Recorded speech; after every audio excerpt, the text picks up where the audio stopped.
Hi everyone, and welcome to Valgsystemet, a program in cooperation between Sølvbergets, Stavanger Library, and SAPS, Stavanger Active People Society. Many of you already know SAPS for the Språk Cafe we organize and various activities to get people together and make friends in Stavanger, whether it be hiking or language activities or photographic workshop.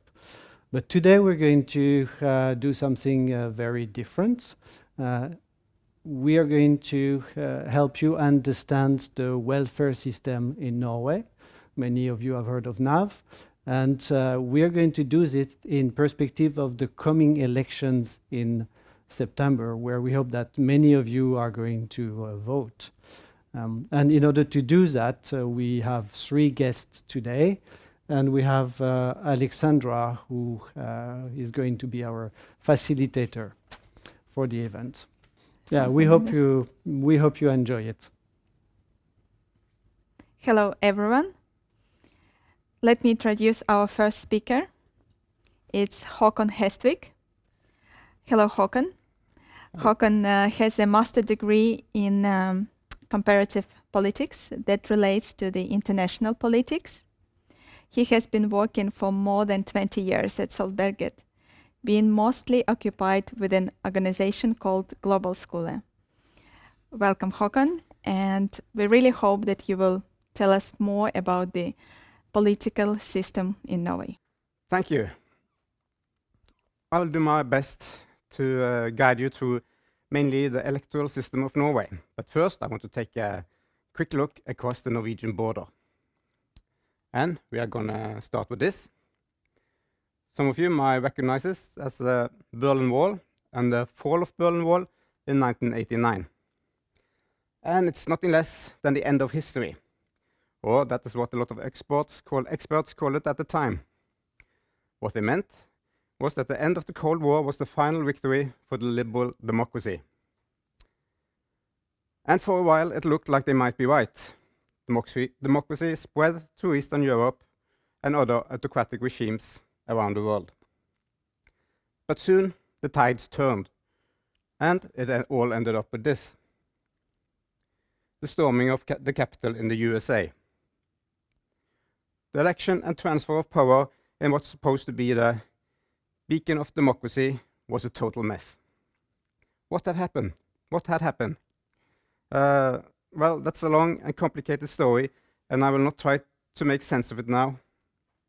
But it's quite clear that democracy is struggling, and the experts are now calling it a crisis for the liberal democracy. But it's more of a struggle in some countries than others. There are a lot of ratings for democracy, and the most cited one is the Economist Intelligence Unit's Democracy Index. And we're going to look at that, and the most democratic country in the world is, Norway. Quite a lot in front of the other countries, actually, in this index. And that's not all. When Norwegians are asked which word they mostly associate with Norwegian values, democracy is the most mentioned word, as you can see from this. Democracy certainly still have a strong standing in Norway. So what we are going to have in a few weeks is nothing less than the national election in the most democratic country in the world. So if you are so lucky you can participate in this, you really should. There's a lot of different elements that makes a country more or less democratic, but free election is maybe the most important part. So now we are going to look closer at the Norwegian election system. But first, it all starts with that all Norwegian citizens that turns 18 years within the election year cast their vote. Or, well, it's approximately 78% that actually do that. Voting is very easily. Basically, you just bring your ID to your polling station and you will be fine. You will enter the election booth, pick the party list you prefer, show your ID to the polling station clerk, get the stamp, and put it in the ballot box. What happens to your vote is another complicated and long story, but I will try to explain it in 5 minutes, maybe a little more.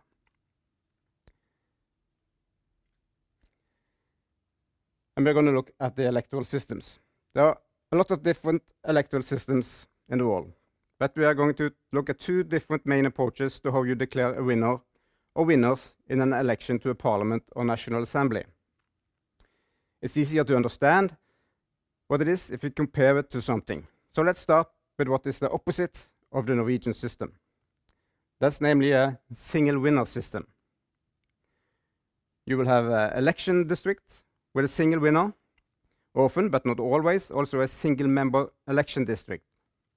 Like in Great Britain, you have something called single member constituencies. It's a majority system. The winner takes all. Another name for this is first past the post.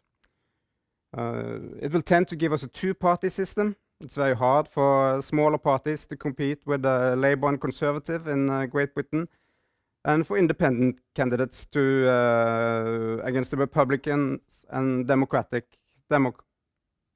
in the USA, much because of this system.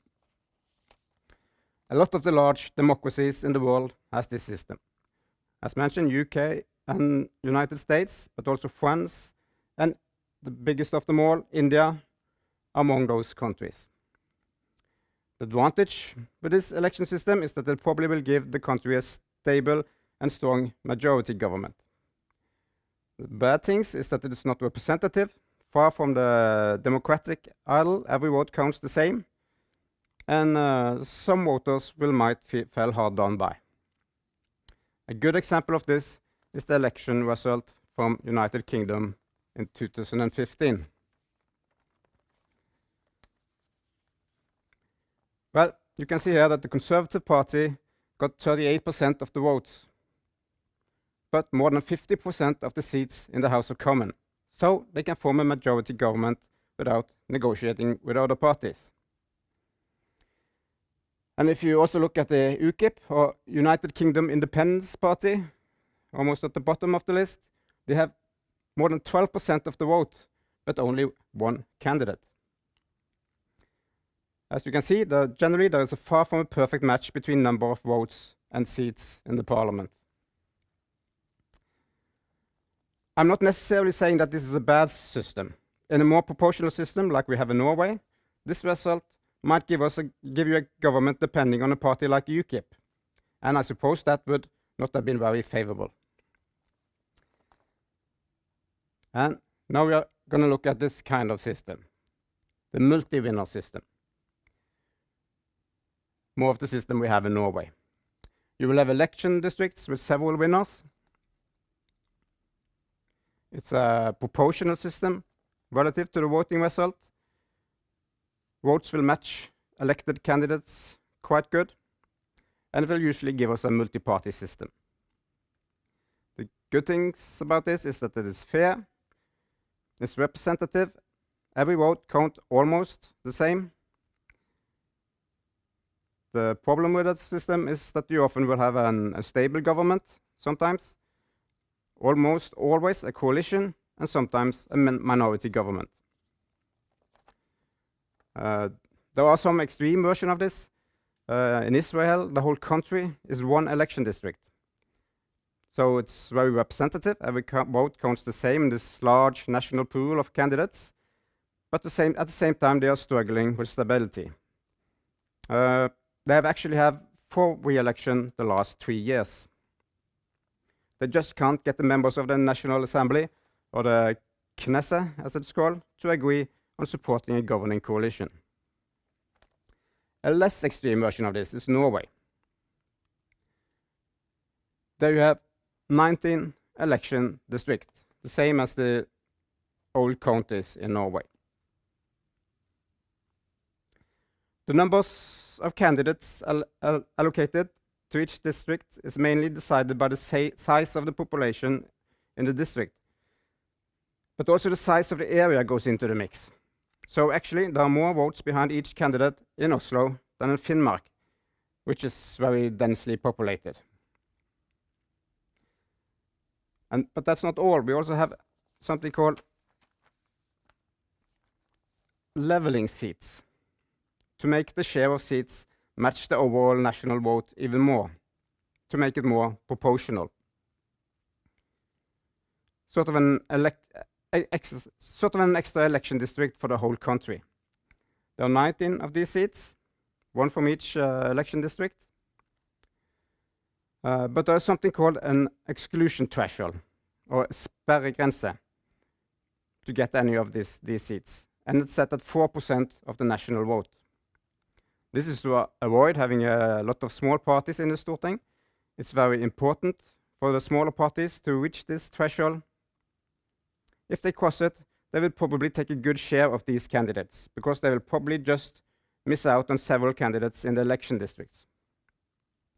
4% is often the magic number for these small parties. Well, let us take a look at the result for the election in 2017.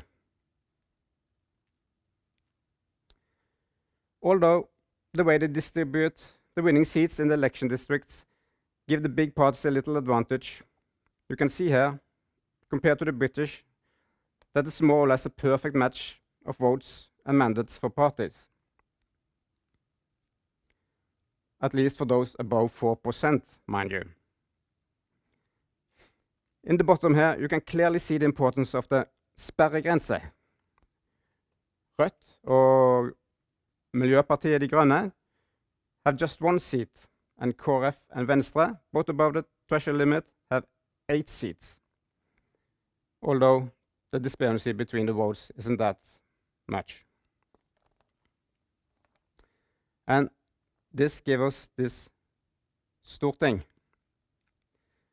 The parties are here sorted on the left-right conflict line in politics. And just first of all, and as you might know, Norway is a parliamentarian system. Prime Minister and government depends on the backing of a majority in the parliament, or Stortinget, not the presidential system, where the president elected in a popular vote. The government today is formed by these parties, Venstre, Kristelig Folkeparti, and Høyre, and supported by, on the right here, Fremskrittspartiet. So it's a minority government. There have actually been some changes in this period. Venstre went from being mostly a supporting party to become a member of the government, while Fremskrittspartiet pulled out from the government and become mostly a supporting party. But the polls for the upcoming election indicates that the opposition party probably will get the majority of seats. And the Arbeiderpartiet, the Labour Party, will be the largest party. But it's quite unclear how many of the other opposition party it needs to support from to form a majority government.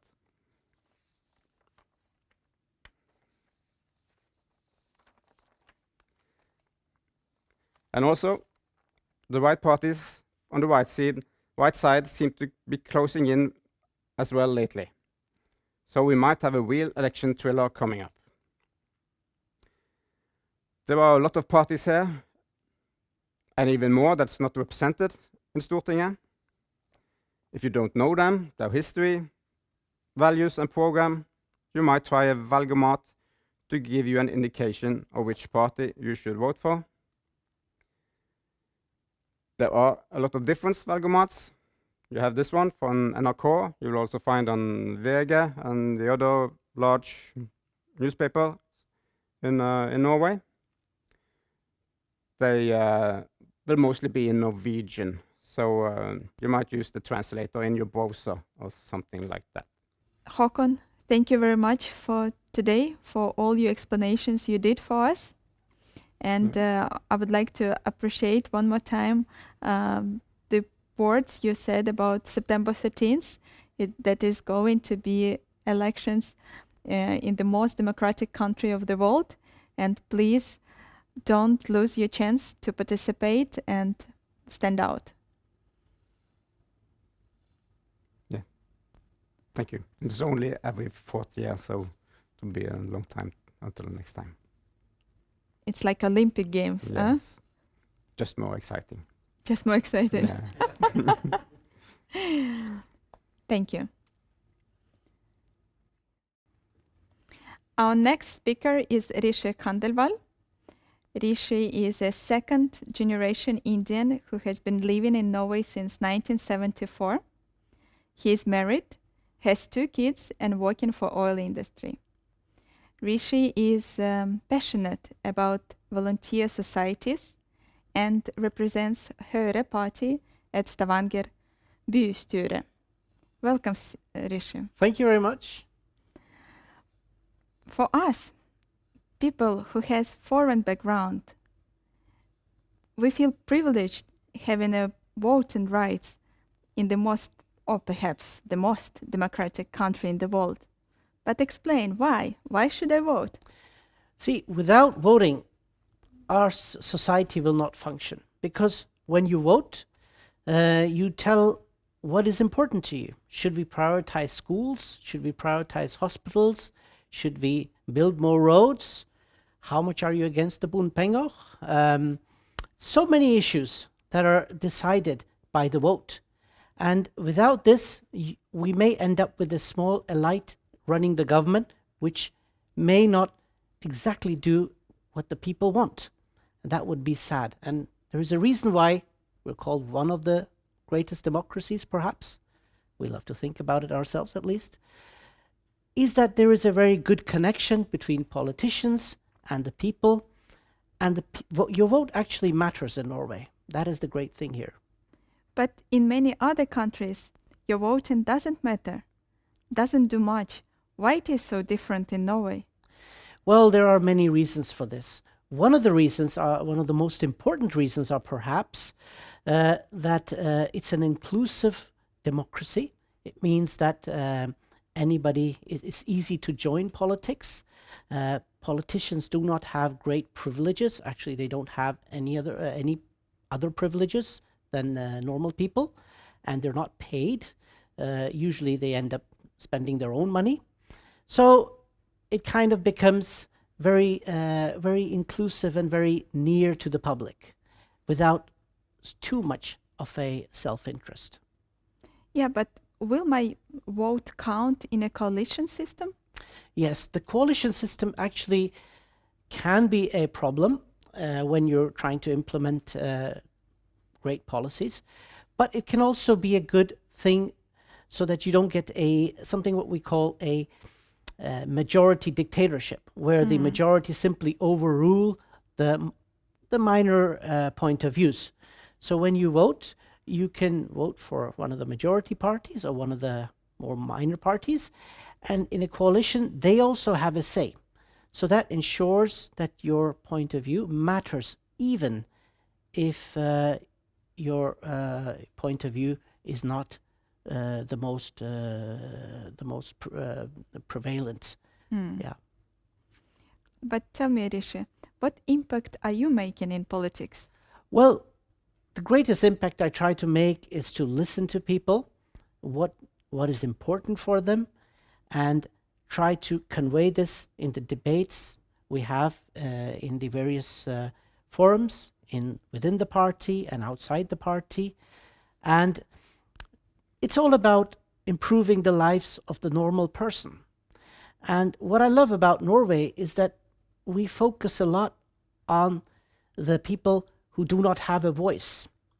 I mean, people like you are very good at speaking up and telling what you want, but there are a lot of people who don't have that ability, but they're equally important.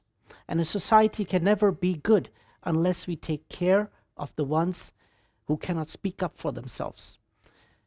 Some countries, they only count the 10% wealthiest. But here in Norway, we try to focus on the 10% who have the least, because if you can fix them, and if you can focus on them, then you create a good society. At least that's what I believe. And I love the phrase, alle skal bli med. It means everyone is important. Rishi, how will you motivate people who say, I'm not interested in politics? Well, I hope this can help, what I'm saying now. But I really hope that you understand the importance of voting. Can you imagine that someone else picks your dress? That would be horrible, wouldn't it? Now, why would you want someone else to pick for you how you should live in this society? What matters? Is this a right way? And I really hope that people understand this, because without your participation, it's going to be hard or nearly impossible to maintain the great democracy that we have.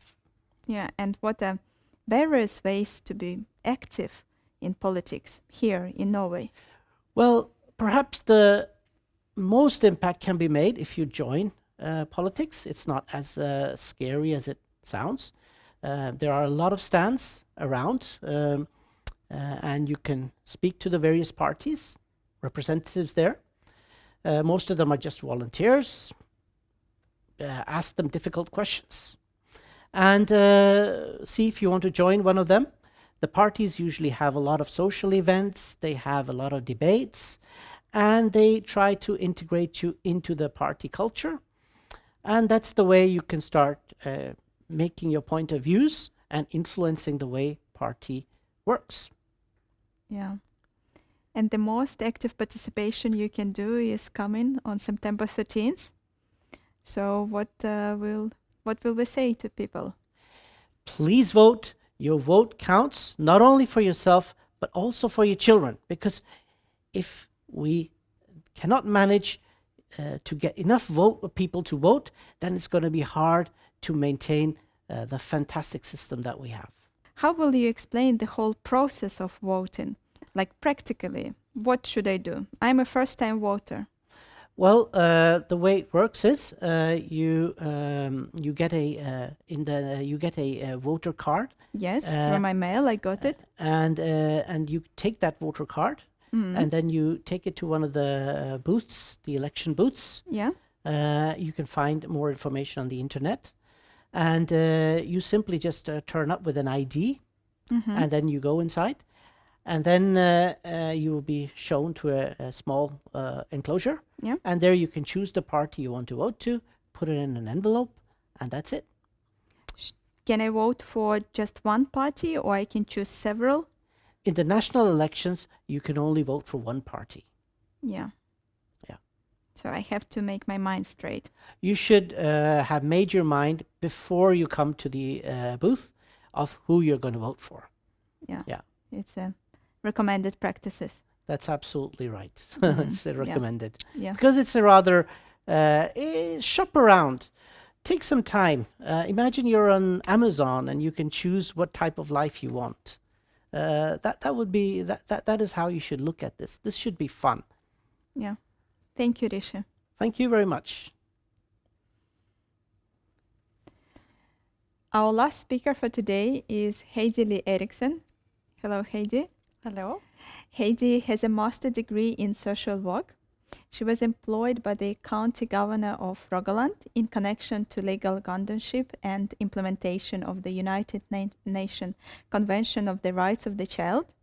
And she has broad working experience as a social worker at the municipality level at the Norwegian Labour and Welfare Administration and Social Services. Heidi is now teaching in the social work educational program at the US, University of Stavanger, where she is doing her PhD project since 2018. Welcome, Heidi. Thank you. So happy to have you today. And we would love if you start explaining us what is NAV, what benefits can you get being a citizen of Norway. Yeah, thank you. I will try to explain a little bit about NAV, which is quite a complex organization, actually. So there will be many things that I'm not mentioning today, but that people can find out if they are in a specific situation. But NAV is a short name for the Labour and Welfare Administration in Norway, and they manage a third of the budget of the national budget in Norway. So it's a great amount of money and different benefits and supports that they offer. It sounds like this, yes. Yeah. And you are a member in NAV and can claim different benefits and supports from NAV. If you have a membership in the national insurance scheme.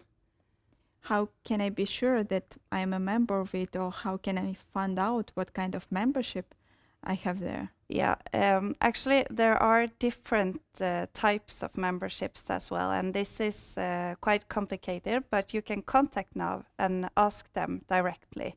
And you can find information about that on their homepage or go visit the NAV office and talk to them. And this is a crucial part to know what benefits you can claim afterwards. Yes, and it varies what kind of membership you have, what kind of different benefits that you can claim. Yeah.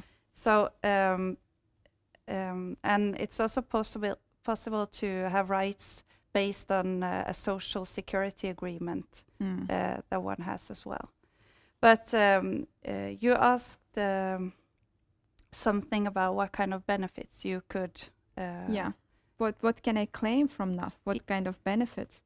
Yeah, and that depends obviously not only on membership but also on what kind of life situation that you're in. And as we say, NAV can help you and have something from before you're born till after you have passed away. Yeah. But some of the things that the NAV can offer is an unemployment benefit if you are out of work for a period of time.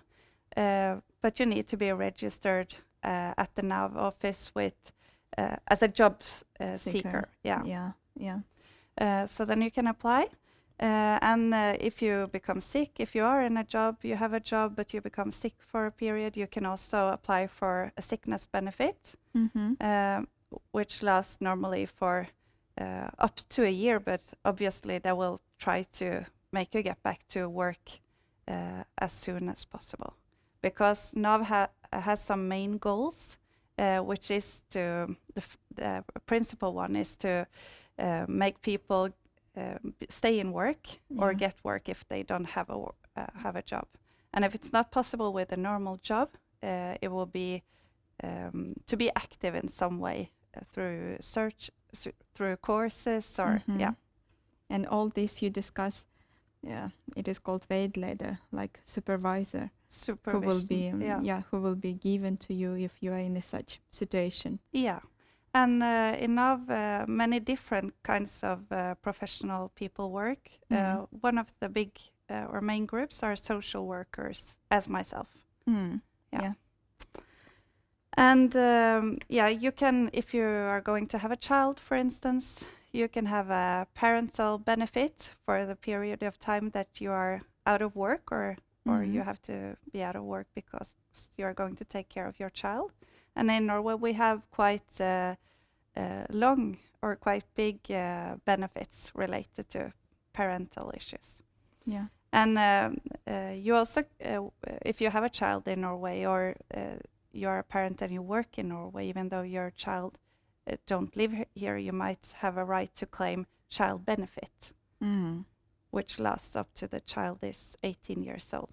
It's important to know. Yeah, and it's also good to know that if you're separated, for instance, you can have a right to a higher amount of child benefit than you will have if you live with your partner, for instance. Yeah. Can you give an example of how politics might influence the benefits you can claim from NAV? Yes. There are different ways that you can see that the political system and the political leaders that we have affect the welfare regime, because what happens is that the politicians make changes in the welfare benefits that we have. And some examples are that there has been some reduction when it comes to benefits to glasses to children who Yeah. have a specific eye disorder. And also when it comes to benefits related to dental issues for children. So this might have caused, or we know that it has caused parents with such, who have children with such difficulties have got a more difficult situation the last couple of years. Yeah. And also young people with health issues who are not able to work are now getting quite less on, they call it arbeidsavklaringspenger in Norwegian, which is a benefit they can claim. But it has been drastically reduced. So even though the government now says that they want to focus on supporting these young people, we know that a lot of these youngsters are having economical problems because of the reductions that have been made. Yeah. That's important to know. Great examples. Thank you. How will you describe the Norwegian government in regards to its relationship to the population, to citizens? Yeah, you're thinking about trust, I suppose. The Norwegians have a high degree of trust. Yeah, that's what I'm trying to move us. Yes, very good. Yeah, it's quite special in Norway. Generally, the Norwegian people trust each other and their authorities and the government a lot more than in most other countries. That's true. You can hear in almost every conversation you have with your friends, Norwegians, that they have huge trust into government and decisions being made. So what it is based on, can you tell us? Is there any secret? Yeah, there are, or we know that trust is related to the differences, economical differences that are in a society. And in Norway, even though the inequalities, economical inequalities, have risen in the last years, we know that they are a lot less than, they are smaller than in most other countries. So if the economical inequalities are getting bigger in Norway, then it's a risk that the level of trust might also be reduced.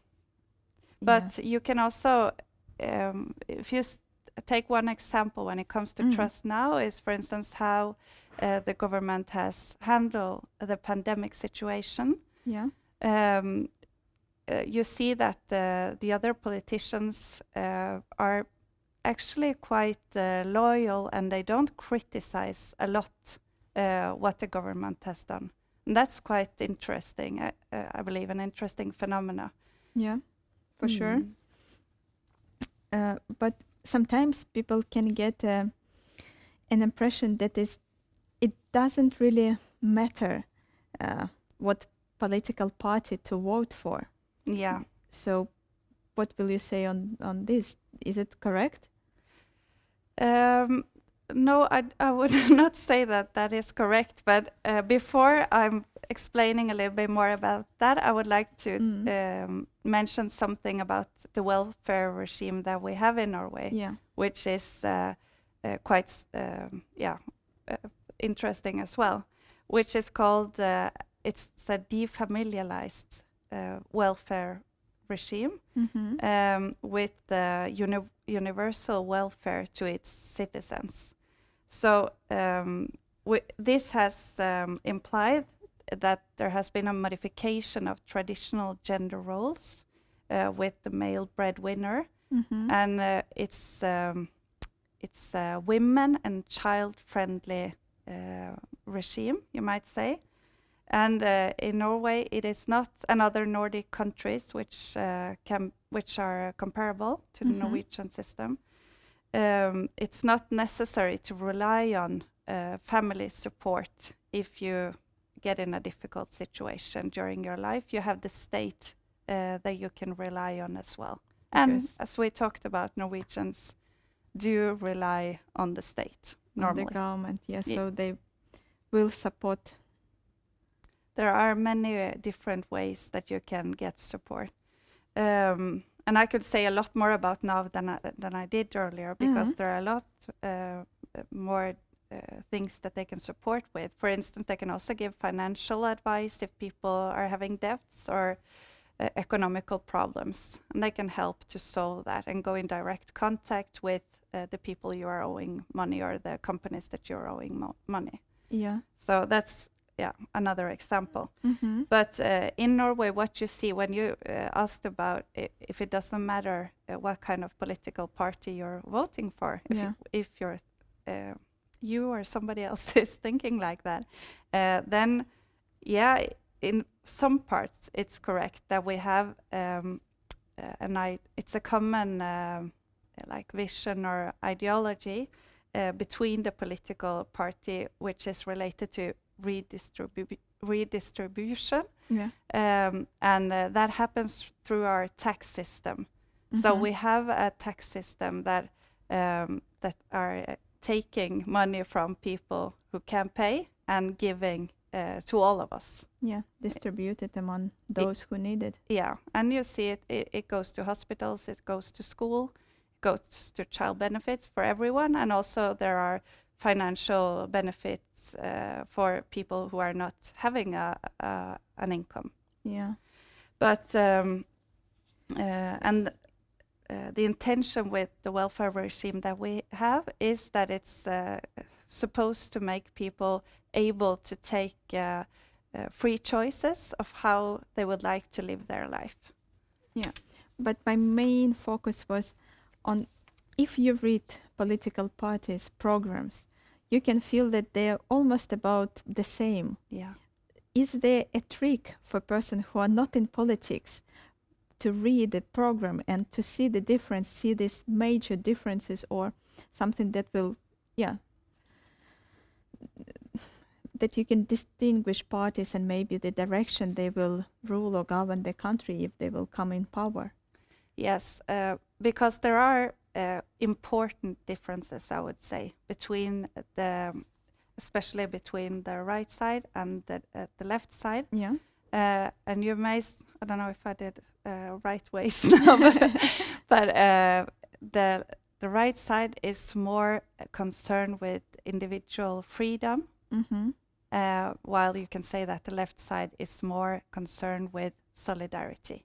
Yeah. So it's always like a struggle or a conflict between individualistic needs and desires and what the collective need, and how you're going to prioritize between that. But for instance, I believe that one thing you can do is to follow on social media, for instance, NGOs. For instance, myself, I'm interested in children's rights, especially, is one of my interests. And then I follow Save the Children and UNICEF and different kind of organizations that they do quite an important job, I believe, in looking into the different parties and see what are they actually saying and who means that and who means that. And then you can go further into the political programs, as you mentioned, but they are very long. They are. Quite detailed. Yes. And it can be difficult to navigate in those documents if you don't know what you're going to look for. But if you have to try to think what are the most important things for me.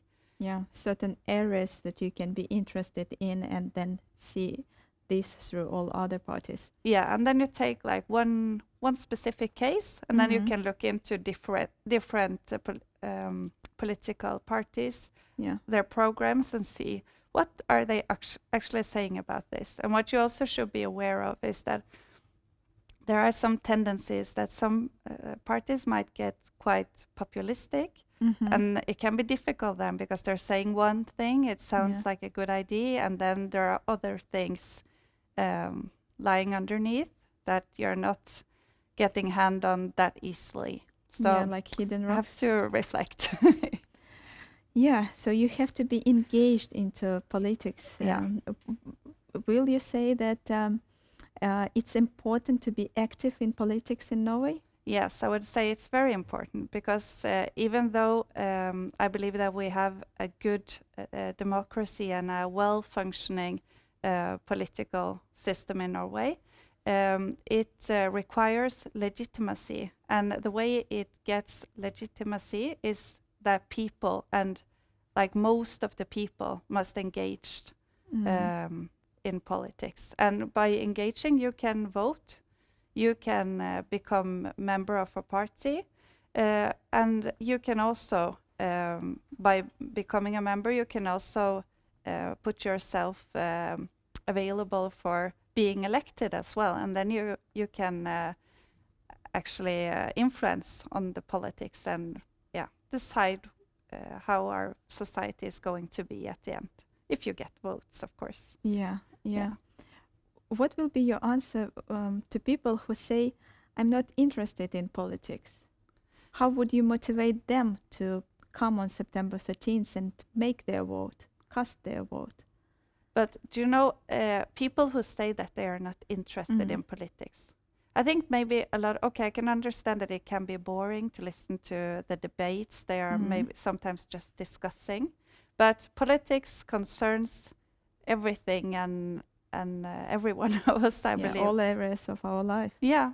So but I don't think they're maybe not sufficiently aware of that. It is related to politics, how the society works. I don't know, or they don't think about that. But I think and many of people who say that they are not interested in politics maybe will not vote either because they don't know what they're going to vote for. And there we have another expression which we call a sofa voter, sofa-velger in Norway. We have some sofa voters which are not very popular for people interested in politics because they sit on the sofa on the day on the elections, even though now you can vote from now and until the election day. You don't have to go to vote on that specific day, right? Yeah. But and then afterwards, what I see is that they keep complaining about things.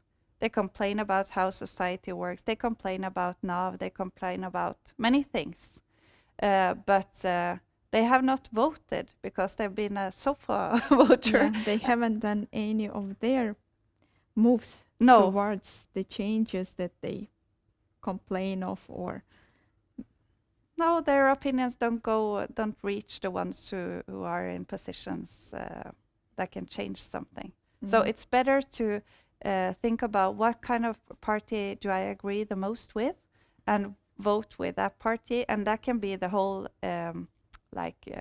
ideology or the values, the basic values of a party that you believe that, okay, I feel that this fits with my values and who I am and what I believe is important in my life and how I would like the society to be. Or you can think, this year, I will have to vote for that specific party because this issue is so important for me that it's above everything. And it affects my life or the life of my children so much that I have to do something about that and vote for this specific party.